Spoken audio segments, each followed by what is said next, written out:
Hello my sweets and welcome back to my channel. So I'm gonna jump straight into the video. I won't be talking throughout the video, but just wanted to mention that I have already moisturized and primed my face using this primer from The Ordinary. I need to breathe. This is actually my go-to primer. I love it so much and it's so affordable as well.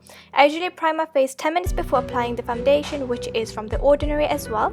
So this foundation usually oxidizes on my face, so I have one step lighter. So yeah, I will be looking like a ghost for a few minutes until it starts to set down. Anyways, continue watching if you want to see this full makeup look that I'm creating, and I really hope you enjoy it. Stay blessed everyone, bye!